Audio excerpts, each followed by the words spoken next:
Cuando hablamos de las familias, decimos que el 83% de las empresas de todos nosotros son familiares.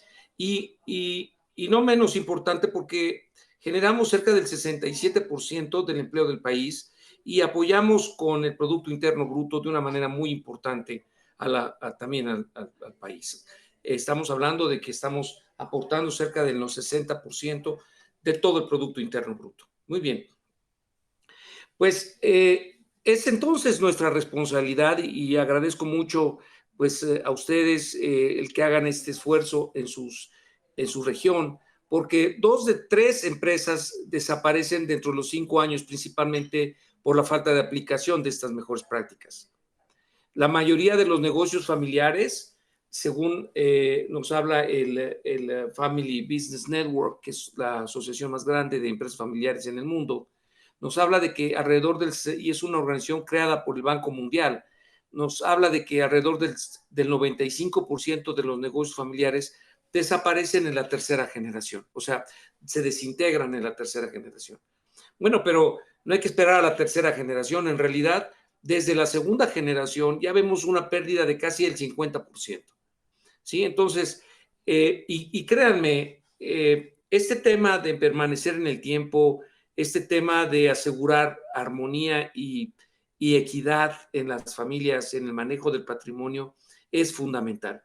Es un tema básico para que crezcamos, para que no haya ningún conflicto entre nosotros, los hermanos, los primos, el papá, la mamá, los hijos. O sea, que permitamos que las condiciones se den para que podamos trabajar juntos. Y esto es fundamentalmente importante. Yo sé que somos pymes, ¿no? Y tomemos los círculos de adentro. Por un lado tenemos a la familia, tenemos a la empresa o empresas y compartimos una propiedad, ¿sí? Entonces, pues por un lado tenemos que pues, dialogar y seguir siendo la familia amorosa de siempre, tener las condiciones básicas que nos permitan trabajar como empresa y saber que compartimos una propiedad y que todos los que estamos trabajando para esta propiedad queremos lo mismo, queremos protegerla y queremos hacerla crecer.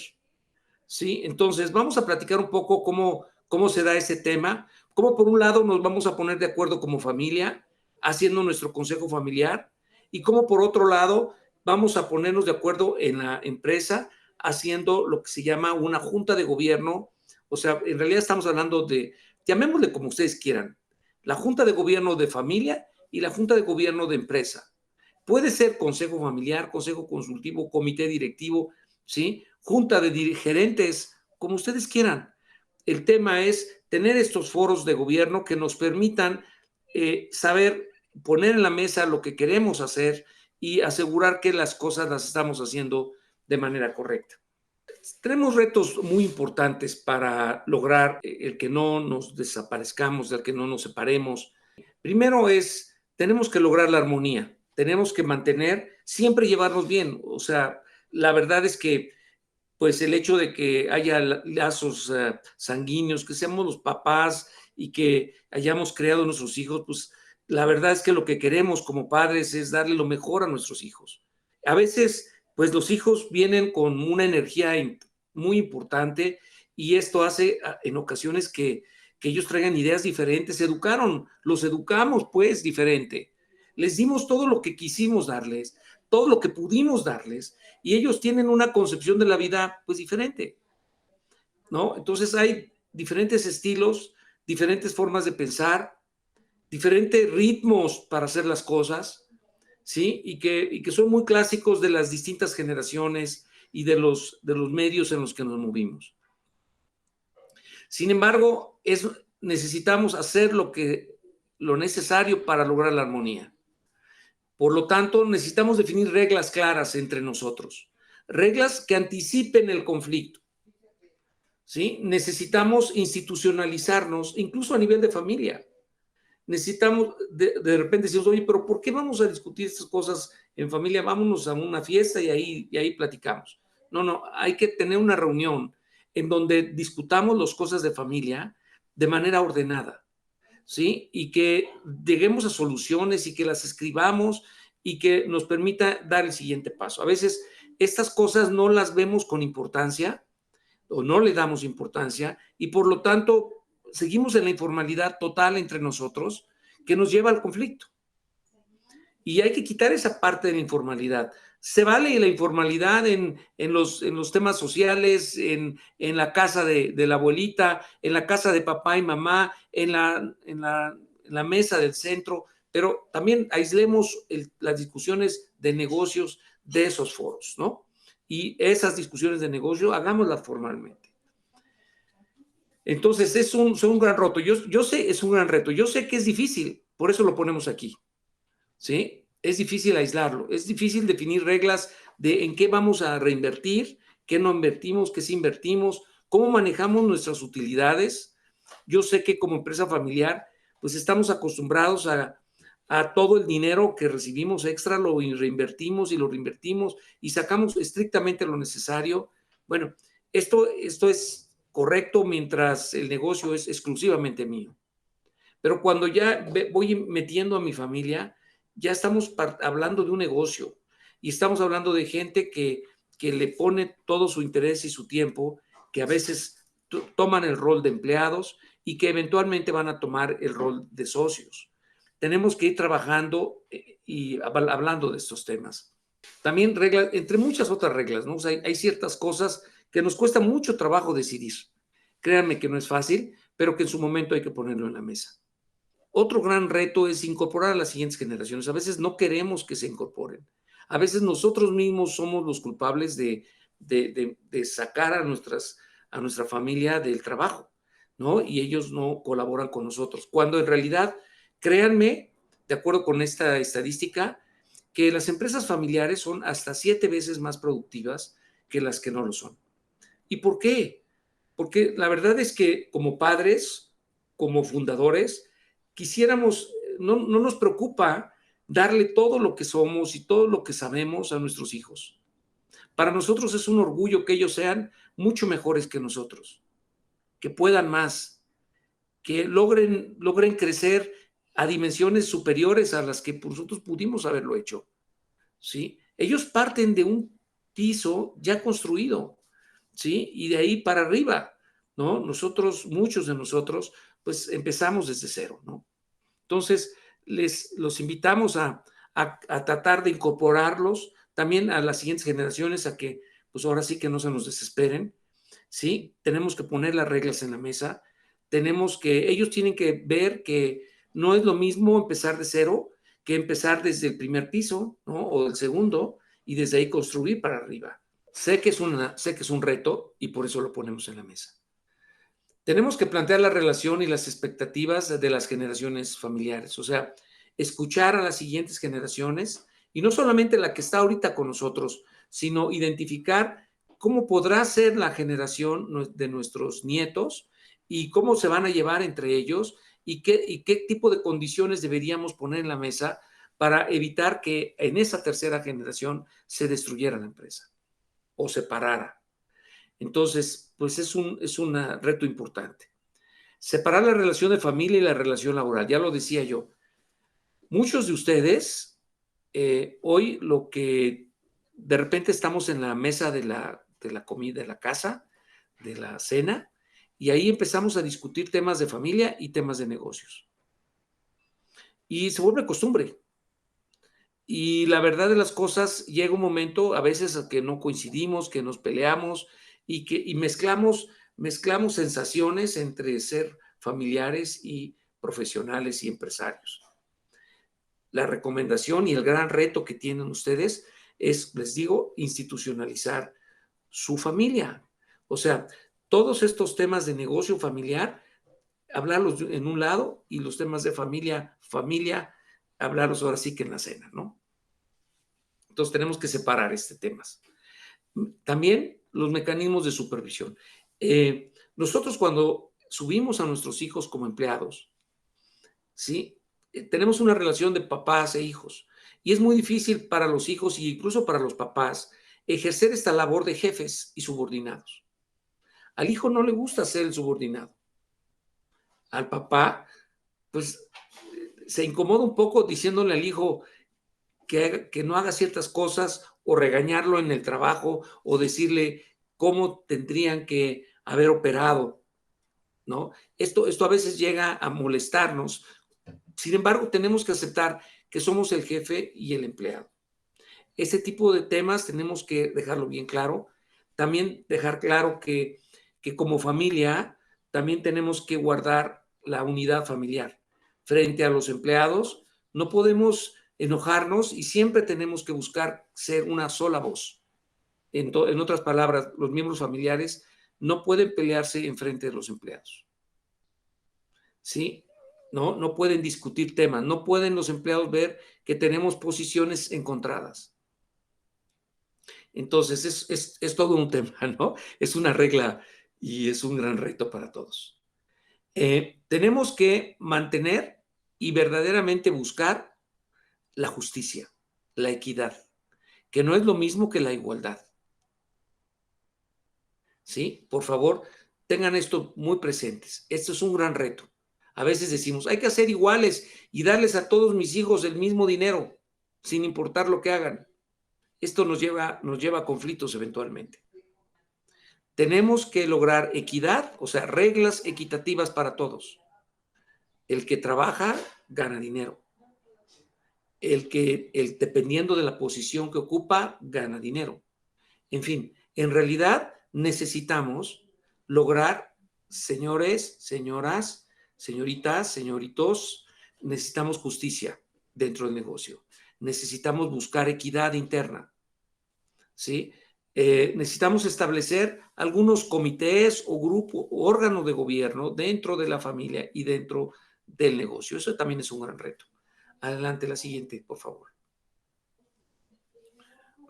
Ahora, estos órganos de gobierno, de familia y de empresa, tienen que ser órganos que sean con reuniones periódicas establecidas, ¿sí? Y con un orden y con algo que se le conoce como una metodología de juntas efectivas, ¿sí? No, se trata de que todo mundo dentro de familia sepamos que quizá nos vamos a juntar cada 2 o 3 meses, determinado día, y cuáles serían los temas que debemos atender. Ahorita vamos a platicar un poquito sobre ellos, y cuando hablemos del consejo familiar.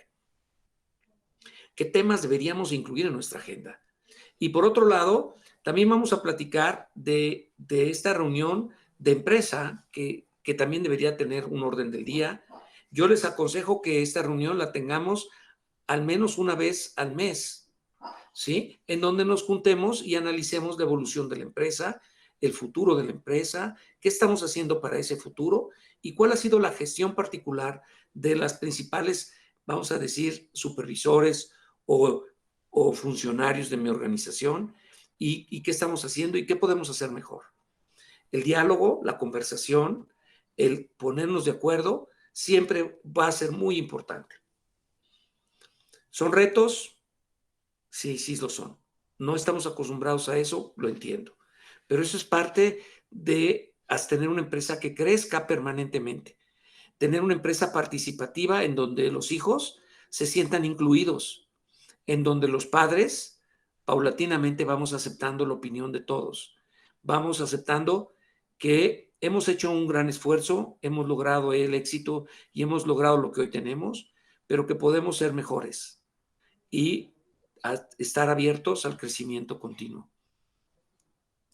Entonces, aquí es en donde yo trato de dibujarles que hay dos grandes dimensiones en una empresa, la dimensión familiar y la dimensión del negocio. Y que la dimensión familiar tiene que no solamente pensar en el presente, sino pensar en el futuro. Igual en el negocio. Y esto implica tener 4 dimensiones a su vez. O sea, son 2 dimensiones, una en el presente y una en el futuro, lo que nos hace ver 4 diferentes escenarios en los que tenemos que trabajar. Sí, ya les decía yo que a nivel familiar, uno de los grandes retos es tener precisamente el consejo familiar o este órgano de gobierno familiar. En este órgano de gobierno me dirán, oye, pero ¿qué tenemos que decidir?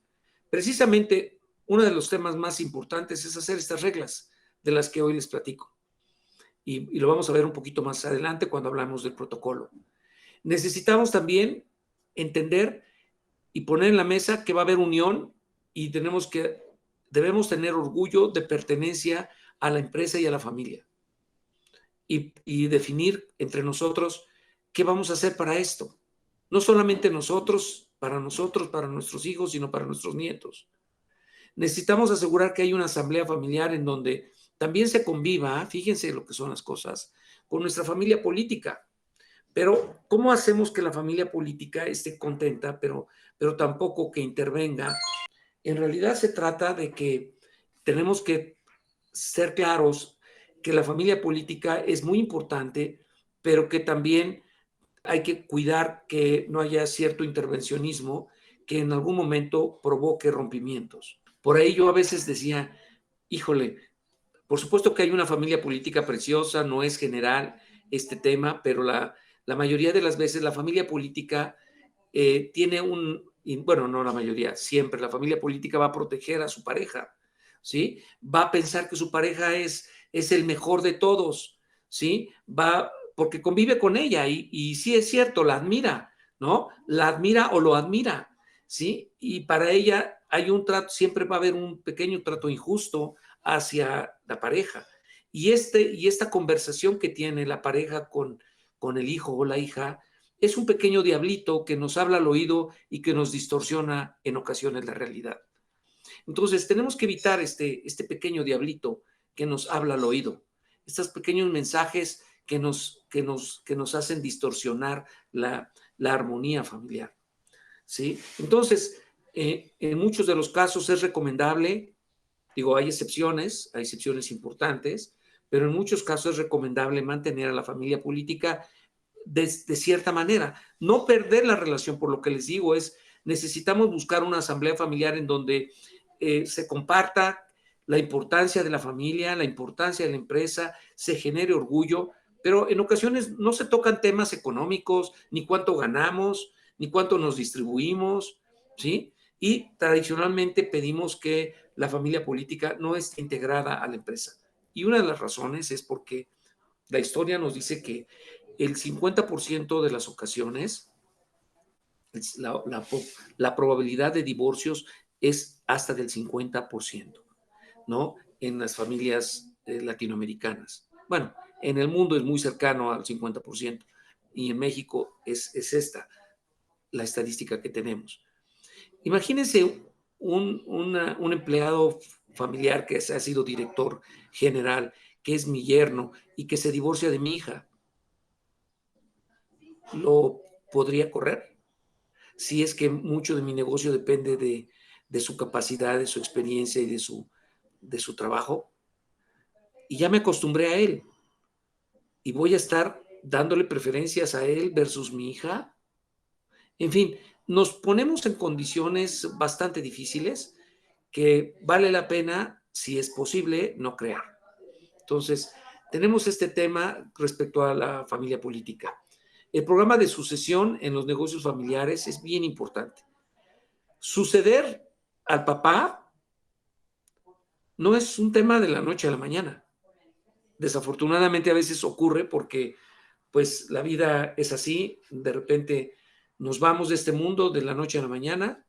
Le platicaba a Leónidas que, que el miércoles me sentí súper mal y pues, yo creo que fue estrés y sin embargo, o sea, son de las cosas que le puede pasar a alguien en cualquier momento y, y pues te preguntas, ¿está el equipo preparado? ¿No? Entonces, nosotros necesitamos cuidar que existe este proceso de sucesión, que existan los elementos necesarios para que los negocios no se paren. Atrás de nosotros, pues dependen Leónidas y todos queridísimos empresarios, necesitamos cuidar que esto se mantenga en el tiempo, que nuestros negocios sigan creciendo. Y por eso es que hay que preparar el plan de sucesión. El plan de sucesión implica pensar en la relación que tenemos nosotros con nuestros clientes y cómo nuestros hijos pueden sustituirnos, con nuestros proveedores, con nuestros contactos, con el conocimiento que tenemos de la metodología, de las políticas, el manejo del personal. En fin, no es cosa fácil. Normalmente una buena sucesión de acuerdo con los estudiosos, nos hablan de que esto se puede llevar hasta 2 años de trabajo para lograr una buena sucesión, siempre y cuando sea una sucesión bien planeada. Imagínense cuando no hay esta sucesión planeada, ¿sí? Y yo les digo una cosa, aunque nosotros sigamos en la jugada, ¿no? Aunque sigamos presentes, ¿sí? Necesitamos la sucesión lista, porque pues Diosito, no sabemos cuándo nos va a llamar Diosito a su derecha y cuándo ya no estaremos aquí. En fin, y no quiero ser pesimista, no se trata de ser pesimista, pero esta es la vida, este es el mundo. No tenemos la vida comprada, no importando la edad. Muy bien. Y estos son temas que debemos trabajar en el Consejo Familiar. Otro tema importante, no son los únicos, en realidad estoy hablando de cerca de 20, 30 temas. Planeación patrimonial familiar es, no solamente tenemos la empresa, sino siempre tenemos algún otro terrenito, algún otro dinero, tenemos la casa de papá, mamá, la casa de campo. O sea, hemos ido ahorrando dinero, hemos ido invirtiendo y entonces hay muchos bienes de la familia y que hay que poner en la mesa y en su momento hay que hacer una planeación patrimonial familiar. Y también es el tema de, oye, vamos a distribuirnos algo de utilidades, de dividendos, cuánto nos vamos a pagar, por qué nos vamos a pagar esas cantidades, va a haber un bono, si hacemos determinados, si traemos negocios a la familia, vamos a generar algún bono extra, en fin, son cosas que a veces tenemos que decidir y analizar en familia. Adelante, por favor.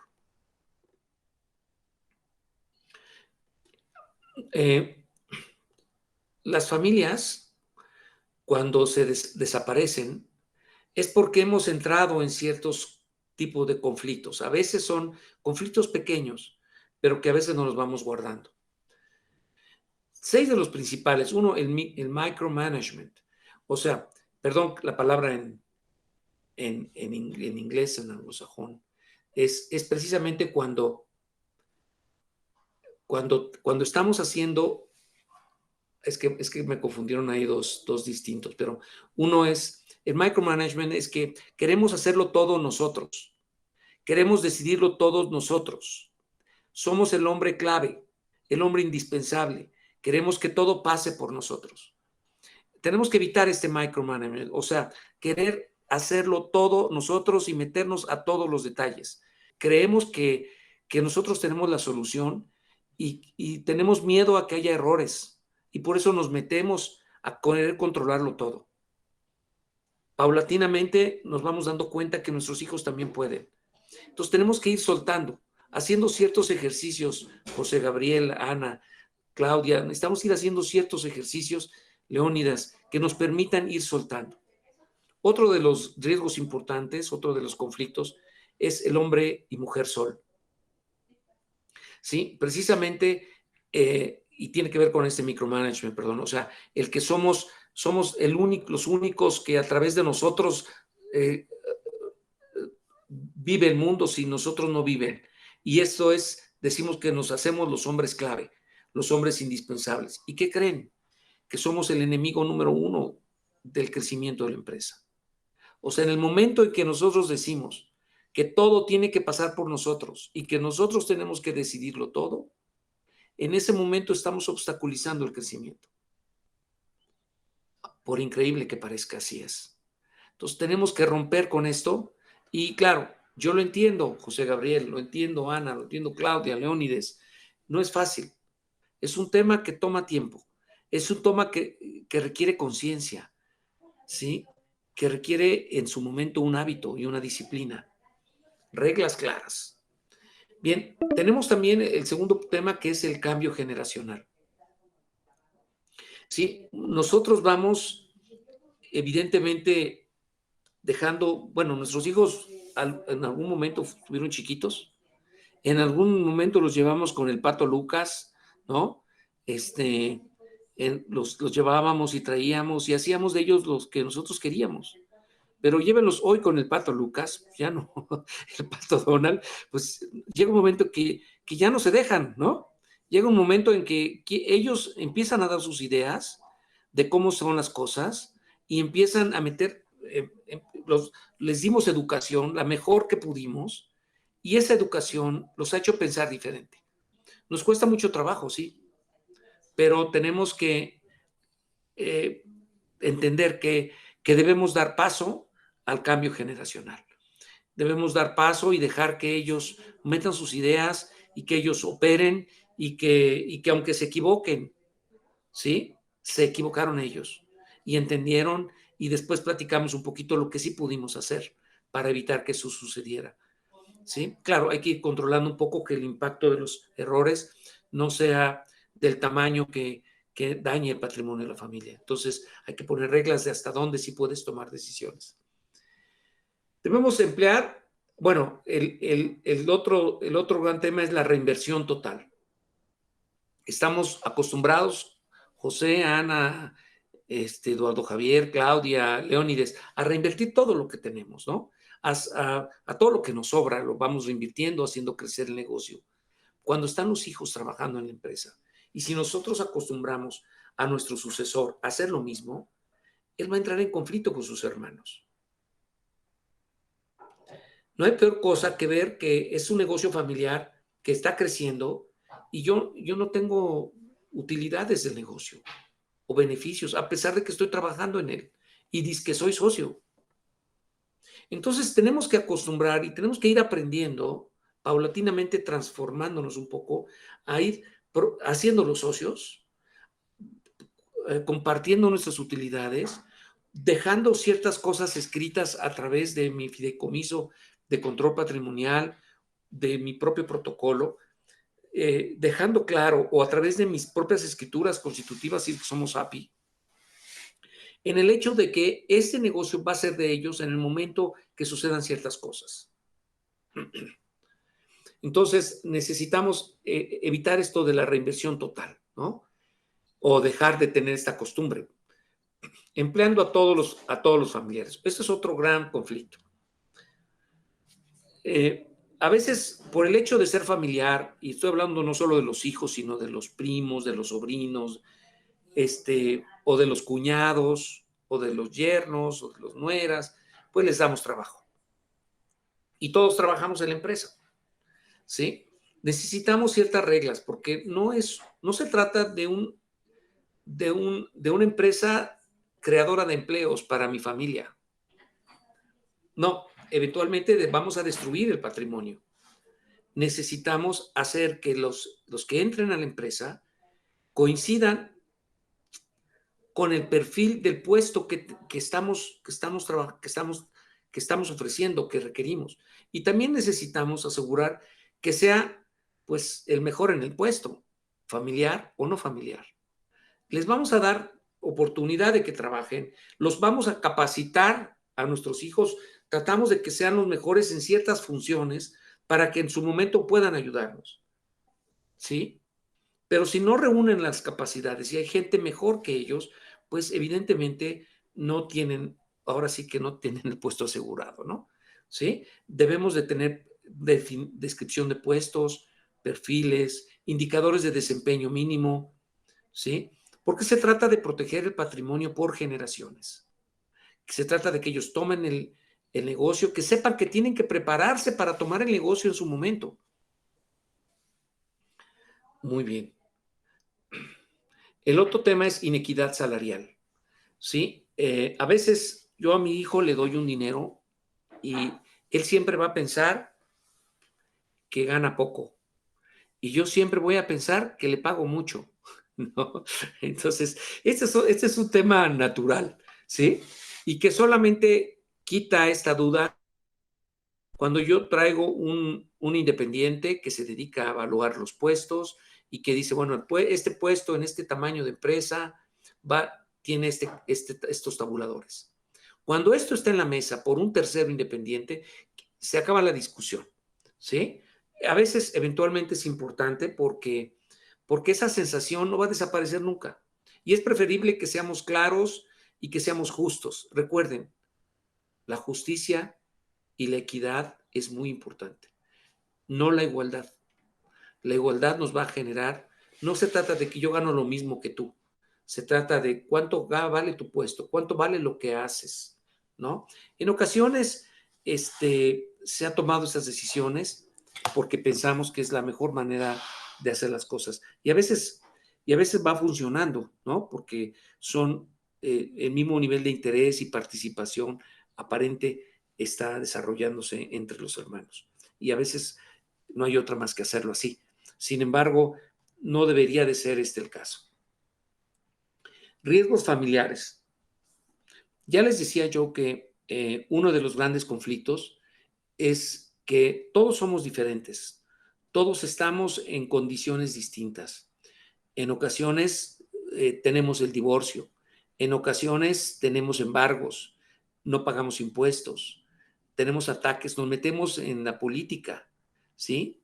Algunos de ustedes están metidos como diputados, senadores, en los municipios, toman algunas responsabilidades en los municipios. Y todo eso son riesgos que tienen que pueden, exponen el patrimonio a demandas, exponen el patrimonio al escrutinio público, ¿sí? Y entonces, ¿cómo le hago para proteger estos bienes o aislar el riesgo personal del riesgo colectivo? ¿Sí? Y la verdad, esto también nos genera conflicto entre familia, ¿no? Así es que tenemos que, sobre todo esto que le estoy platicando de los riesgos familiares, pues tomar algunos mecanismos como el fideicomiso de control accionario. Bien, adelante, por favor. Este antecedente fue un poquito lento, pero fue un antecedente que nos permite ubicarnos dentro del contexto de la familia. ¿Qué tenemos que hacer? ¿Cuáles son las soluciones? Es de eso que vamos a hablar ahorita. Tenemos que sentarnos en la mesa y hacer lo que se llama un protocolo de familia, una carta magna, y si le hacemos más pomposo, la constitución familiar. Adelante, por favor, Pedro. Tenemos que cuidar la permanencia, que el negocio se mantenga en el tiempo, que haya equidad, que haya transparencia, y no tanto, fíjense, piensen en un ambiente en donde están los hijos, ¿no? Tenemos que hablarnos claro entre ellos, se tiene que hablar claro porque el negocio, pues, se les va a ceder a ellos lo van a operar. Y si uno de los hijos no es claro con los otros, pues vamos a entrar en conflicto. Claridad en las responsabilidades y roles. Tenemos que aislar a la empresa de los conflictos familiares, nunca involucrarlo en los conflictos. Motivar a los miembros familiares para conservar el interés por el negocio, ¿no? Mantener el patrimonio unido. Cuidar la lealtad, la disciplina y el compromiso para con el patrimonio familiar. O sea, que no se despilfarre, sino que se mantenga unido. ¿Sí? Ellos tienen esta plataforma sobre la cual pueden crecer. Adelante, por favor. Los temas de protocolo, primero, son temas muy, muy, muy interesantes. Tenemos que hablar de la cultura empresarial. Tenemos que hablar de qué ha sido de nosotros, cómo es que nacimos, cuál es la misión y la visión que tenemos de a dónde queremos llevar esta empresa, cuáles son estas políticas que yo he respetado y a veces no escritas, pero que he puesto en la mesa y que trato de seguir adelante. ¿Cuáles son los valores de mi familia, los valores que quiero que o que creemos como familia que deben mantenerse por el crecimiento, que le han dado vida a este negocio? ¿Qué tipo de cultura exigir dentro del negocio a los colaboradores? Eh, el segundo área es, bueno, tenemos una asamblea familiar, ¿qué vamos a hacer con nuestra familia política, nuestros nietos? ¿Cómo vamos a integrarlos? ¿Cómo los vamos a motivar? Que esa es la famosa asamblea familiar. ¿Quién de nosotros toma las decisiones en la familia? Ese es el consejo familiar. ¿Cómo tomamos decisiones? ¿Votamos? ¿Opinamos? ¿Quién tiene el voto de calidad? Y ahí es cuando a veces nosotros, los fundadores, los papás, yo, pues ahora sí que, abuelita, ahora sí que yo traigo el voto de calidad. Ante empates, ¿sí? Yo traigo el voto de calidad. Perdón, pero creo que es lo menos que en ocasiones nos merecemos. Después, la descripción y control accionario. Es cómo cuidar que si yo estoy dando acciones a mi hijo, a mi hija, que ellos no agarren esas acciones y las pongan en garantía de un préstamo hipotecario o que al momento de casarse las pongan en riesgo con un divorcio. En fin, debemos tener un cuidado específico de las acciones. O que si de repente mi hija o mi hijo ya no quieren saber más de ese negocio y quieren vender sus acciones, ¿cuáles son las condiciones para vendérselas a su hermano o a su hermana? ¿Sí? Eh, y bueno, pues, ¿cómo no poner en riesgo el hecho de que de repente las venda un tercero y venga alguien, un competidor, y pues acabe incluso con el propio hermano o hermana que se quede en el negocio? El tema del empleo de familiares. Este tema tenemos una cantidad inmensa de situaciones que tenemos que enfrentar, ¿sí? Ya les decía yo, tienes una descripción de puesto, tienes indicadores mínimos de desempeño, tienes una evaluación de desempeño. ¿Quién te va a evaluar? Como padre, a lo mejor tienes que enfrentarte a evaluar a tu hijo en su puesto, ¿sí? O si tiene un ejecutivo, cómo hacer que pues el hijo no acabe con el ejecutivo al que reporta, ¿no? Porque pues el hijo es parte de los socios, pero también es un empleado, ¿no? Fideicomiso y testamento. ¿Cómo hacemos este fideicomiso de control accionario? ¿Cómo evitamos? Por ejemplo, ahorita teníamos gracias a Dios, no se elevó la tasa de la ley de herencia. Estábamos temerosos de que se elevara en esta ocasión. Aparentemente no se dio, lo cual hubiera implicado que cuando nosotros heredamos a nuestros hijos o cedemos los bienes a nuestros hijos de nuestra empresa, el hijo tiene que pagar el 30% de impuestos, ¿sí? Si esto hubiera sucedido, la única manera de evitar este pago es subiendo los bienes a un fideicomiso de control accionario. Si lo subimos no habiendo cedido, el hijo paga el impuesto cuando retire los bienes del fideicomiso. Si lo cedemos antes de meterlos al fideicomiso, nos evitamos el pago del impuesto. En fin, con mucho gusto, después por ahí les mando mis datos para que aquel que tenga duda me pregunte y con gusto les decimos cómo, ¿no? Incluso le mando a una de mis gentes para ayudarle en este tema. Eh, Tenemos también el tema del modelo de gobierno corporativo, o sea, estos foros de gobierno, este órgano de gobierno, ¿qué puedo hacer? ¿Le debo llamar comité directivo? ¿Le debo llamar consejo consultivo? ¿Consejo de administración? No se preocupen.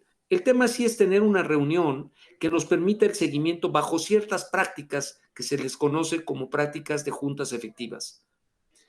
Hay que hacer una minuta, hay que dar seguimiento a los acuerdos, hay que asegurar que durante la semana todos los que se llevaron tarea cumplan con la tarea, vayan cumpliendo con la tarea. Y eso nos permite que al cierre del mes, cuando tenemos la junta, pues todos hayan cumplido en una proporción alta, pues la tarea que le encomendamos. ¿Sí? Entonces, esto es un modelo de gobierno corporativo, es gobernar tu empresa. ¿Sí? Y es de ahí de donde viene esta palabra de gobierno corporativo, es asegurar que ustedes verdaderamente tienen el dominio de su organización o el dominio de la familia, y no ustedes, sino el grupo de gentes que está a cargo de esto, que pueden ser ustedes con sus hijos, ¿sí? Tienen el dominio de la empresa y pueden hacer que la empresa se traduzca en esa visión de futuro que tienen ustedes en la cabeza. Cuando yo le digo a mis hijos, tenemos que ser el 100% más grande en los próximos 3 años, pero se lo digo por decir, ¿no? No es lo mismo que pongamos en la mesa lo que hay que hacer para lograr ese crecimiento y poner en la mesa y cumplir en tiempo y forma con los acuerdos y las acciones que nos hemos establecido. Bien, el consejo de administración es quién va a operar, quién está participando en la administración de la empresa, quiénes toman las decisiones, cómo las tomamos. La oficina familiar, ¿sí? ¿Cómo el negocio se va a ver beneficiado con los temas perdón, cómo la familia se ve beneficiado con el negocio, o sea, los pagos de seguros, los pagos de seguro médico, en fin, los choferes, etcétera. Los fondos de inversión, tenemos un ahorrito que hemos ido cuidando en qué vamos a invertir y cómo invertimos. El tema de beneficencia y filantropía, ¿vamos a ayudar en algún concepto? ¿Sí? ¿Y quién va a ser la que va a dirigir el proceso? ¿Y cómo vamos y a qué tipo de objeto o objetivo vamos a perseguir? Muy bien, adelante, por favor. Bueno, y aquí vamos explicando algunas cosas. Ya hablábamos del fideicomiso de control patrimonial. Me gustaría irme a la siguiente directo para... Muy bien. El fideicomiso de control es un mecanismo que hace mucho tiempo pues era un mecanismo caro, difícil, inentendible tal vez. Sin embargo, hoy nos protege y nos aísla el riesgo personal del riesgo colectivo. Hoy el fideicomiso nos permite pasar de una generación a la otra. Nos permite cuidar este tema del protocolo de socios, ¿sí? Vean ustedes ahí el protocolo, las reglas de familia, pasar de que sean las reglas de acuerdos de damas y caballeros a la ley familiar, ¿no? Entonces, ¿y cómo opera? Pues el fideicomitente, entregamos nuestro patrimonio a una figura, un fideicomiso, a una institución. Nosotros seguimos siendo los dueños, amos y señores. Es como creamos una empresa, pues creamos una figura, ¿sí? En donde depositamos nuestros bienes. Pero estos bienes los protegemos como con un chaleco antibalas, ¿no? De los riesgos de pareja, los riesgos de demandas, los riesgos políticos, los riesgos de todo tipo de riesgos. Incluso hay una circunstancia en donde si yo estoy enfermo, pierdo mentalmente, tengo un problema mental y no puedo tener el control de mis bienes y el Estado siente que tiene que protegerme, puede tomar los bienes y puede tomar el control de los bienes o sea, y obligar a la familia a que siempre le pidan permiso para hacer lo que sea, ¿sí? Esta figura existe, se ha aplicado en varios estados, ¿sí? Y en teoría, protege al enfermo contra terceros, pero esto lo que hace es que es una especie de embargo de un juez, ¿sí? Que no deja operar la empresa. Entonces, esto se protege a través de un fideicomiso de control accionario y de reglas claras de cómo operar una sucesión. Adelante, por favor. Equidad del gobierno corporativo. Adelante, por favor. Decimos que, acuérdense que hay dos grandes elementos en una familia, la armonía y la equidad. Si yo logro mantener armonía es a través de reglas, a través de que todos se sientan que hay un ambiente en donde hemos procurado porque todos participen, ¿sí? En donde estamos dejando que hablen, pero que estamos cuidando que no haya conflicto entre nosotros. Y por el otro lado, estamos anticipándonos a los conflictos. Y por el otro lado, estamos siendo equitativos. Hay justicia. Estas reglas que hemos definido permiten que haya un trato igualitario. Para aquel que ejerza determinada posición, hay un trato igualitario. No importa el nombre, pero hay una definición específica de lo que gana. Hay una definición específica de cuándo son los dividendos y cómo se distribuyen, si es que hay alguna especie de distribución. Acuérdense que a nivel corporativo necesitamos tres cosas. El gobierno corporativo, no solamente al interior de las familias, sino al exterior, tiene tres beneficios. Primero, es percibido por todos como un mecanismo de seguridad, o sea, que eres una empresa segura, que eres una empresa que no depende de una sola persona y que las cosas se analizan. Hay una responsabilidad social, hay una cultura corporativa madura dentro de la empresa. Hay rendimiento. Cuando tú gobiernas tu empresa, tú vas cuidando el rendimiento de la empresa mes con mes y en conjunto vamos cuidando este rendimiento, la facturación, el incremento. Y por el otro lado, la reputación. Cuando hay un ambiente de armonía y hay un buen manejo, con una buena cultura empresarial, se genera una reputación que también es dinero. Adelante, por favor. Nosotros, ahora, cuando yo les hablo de comités, por favor, no se me angustien. Si somos una empresa pequeña, tenemos que tener un órgano de gobierno pequeño, ¿sí? Quizá es un órgano gerencial con el director, y si somos más grandecitos, ya podemos pensar en el consejo de administración y los comités. En realidad, tenemos dos grandes tareas: la tarea de proteger y vigilar la empresa y la tarea de hacerla crecer. La tarea de vigilar implica anticiparnos a los riesgos de la empresa, tener un control interno de la compañía, cuidar el control de la empresa, ¿sí? Cuidar las cifras del negocio, ¿sí? Que no haya sorpresas financieras, que no tengamos créditos que no podamos pagar, ¿sí? Y que tengamos una mejora continua a través, ya sea de una revisión, una auditoría interna, que entendamos todas las cosas que debemos modificar y mejorar, ¿sí? Y tener un planteamiento inicial de todo lo que hay que mejorar. Y por el otro lado, los invito a que hagamos una planeación estratégica, que nos pongamos esta meta, ¿cómo vamos a crecer en los próximos 3 años? Y hacer que eso se cumpla, y hacer que todas las tareas que nos van a permitir crecer, las hagamos, nos las distribuyamos entre todos, porque estaremos muy orgullosos en 3 años de haber logrado lo que en familia hemos decidido hacer. Tenemos que siempre cuidar la innovación, el desarrollo, nuevos negocios, ver nuestra cadena de valor.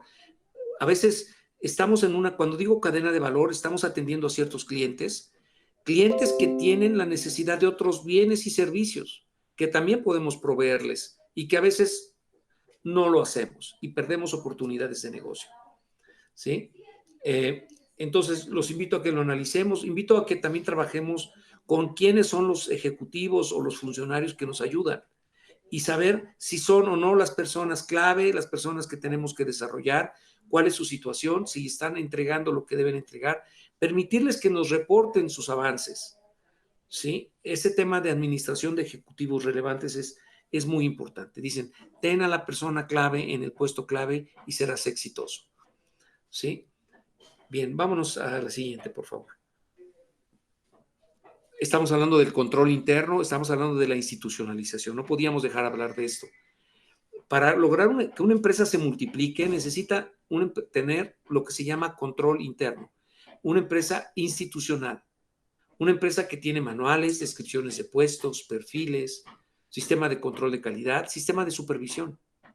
Una empresa que tiene tablero de control, una empresa que tiene control de facultades. Imagínense que yo he dejado en mi hijo el negocio y no le pongo un tablero de facultades, un tablero de control.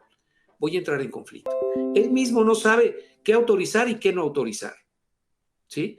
Créanme, queridísimos amigos, que estos elementos son elementos claves para el crecimiento de los negocios, para la armonía de los negocios, para que podamos pasar de una sucursal a 15 sucursales, a 20 sucursales, ¿sí? Podemos hacerlo, claro que sí. Si nosotros documentamos la mejor práctica y aseguramos que todos la aprenden y podemos hacer que no solo uno, sino 10 personas la cumplan, podemos tener 10 sucursales. Esa es la base del crecimiento. Esto que están viendo aquí es fundamental para el crecimiento. Si yo no crezco con esto, me estoy abriendo a diferentes riesgos, me estoy dejando abierta la posibilidad de fraudes, de errores, de ineficiencias, de conflictos entre nosotros, los familiares. Muy bien, nos vamos a la siguiente página, por favor. Esta presentación la vamos a compartir con muchísimo gusto y por supuesto, como les digo, al último les estoy dando los datos de contacto para que podamos platicar en lo particular, ¿no? Ahora sí que de uno a uno. Cada familia es un caso especial, ¿no? Facilitando el crecimiento de la empresa familiar, un elemento básico, quizá el más importante administrativo, es hacer la planeación estratégica. La planeación estratégica, de acuerdo con una estadística que presento en uno de mis libros, tiene el 70% de incidencia en el crecimiento y éxito de las empresas. Entonces, no dejemos de hacerlo.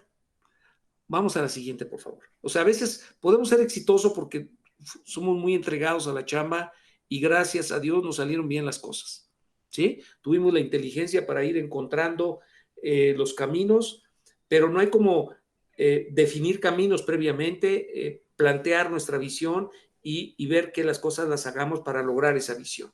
Ese es un camino más corto, más rápido y más seguro. Planear nuestra visión implica buscar la excelencia, mayor rentabilidad y mayores ingresos.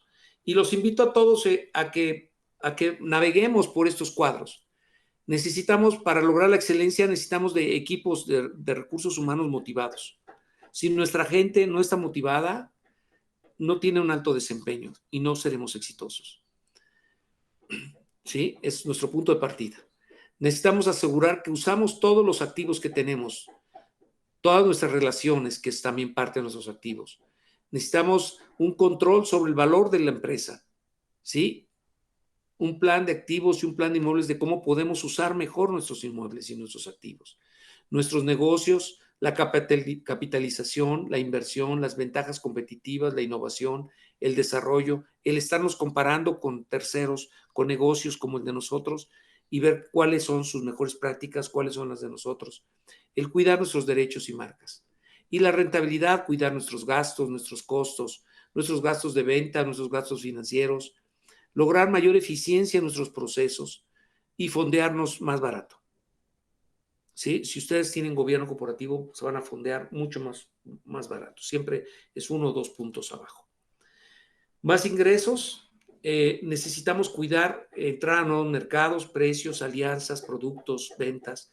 En realidad, fíjense que el tener esto en la mesa, el estar pensando en esto, el hacer juntos con tu hijo este ejercicio, con tus hijos, tus hijas, este ejercicio nos va a permitir tener negocios más grandes, dar más calidad de vida a nuestros hijos, que nuestros hijos verdaderamente disfruten el negocio.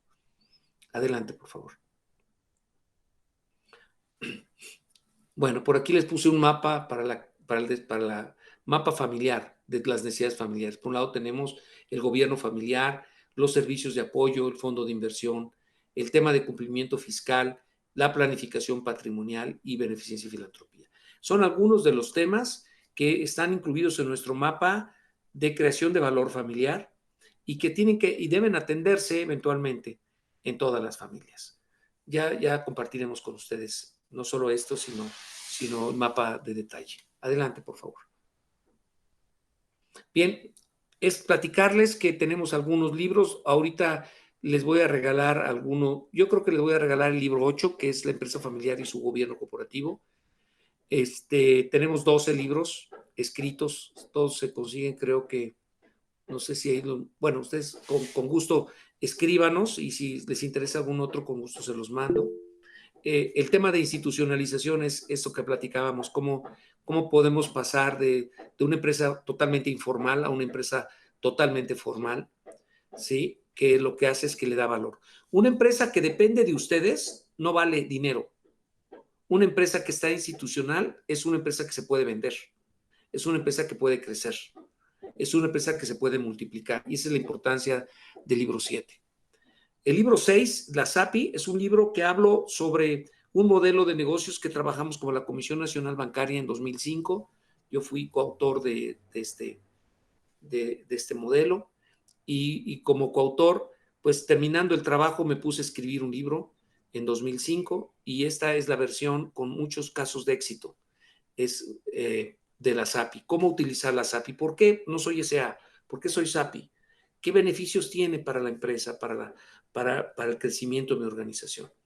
Es muy interesante, es una empresa que permite entrada de inversionistas, permite sin que nos compremos y vendemos, trabajar juntos y mostrarnos y crecer y hacer, y aunque parezca en algunos casos absurdo, cómo llegar a la bolsa y cómo hacer que esta sea una empresa de clase mundial. O sea, es el principio de un gran camino. El libro 5 nos habla de todos los ejercicios de beneficencia y filantropía donde nosotros hemos trabajado, hemos ayudado a muchas fundaciones, a muchas organizaciones de beneficencia y por favor, no duden en pedir que les regalemos tantos juegos como ustedes necesiten. Del libro 5 es un libro de beneficencia y filantropía. A veces ya no podemos ayudar a tantas organizaciones de beneficencia, pero sí podemos ayudar a la educación, a la capacitación y el crecimiento. Tenemos en ese libro cerca de 20 ejemplos que muchos de ellos fueron monjitas, grupos de monjitas que empezaron a trabajar y que hoy son grandes organizaciones de beneficencia pública de gran apoyo, ¿no? Entonces, cuenten con eso. El libro 4 es el libro de cómo podemos lograr estas juntas de alta efectividad, cómo podemos trabajar juntos y hacer que el negocio crezca. Ahí habla mucho sobre este proceso de vigilancia y control de los negocios y para asegurar que tengamos alta efectividad, ¿no? Y así como ese gobierno corporativo eficaz, habla y perdón, pues ahí tenemos casos de éxito como FEMSA, como Bimbo, como Jugos del Valle, ¿qué hicieron ellos para poder organizarse, cuáles son las reglas de negocio que siguen para tomar decisiones exitosas? Y si a ellos les sirven, ¿por qué ustedes no? Sí, entonces, ahí van a ver, y la nueva ley del mercado de valores es una, le digo, la ley que, en las que participamos. Bueno.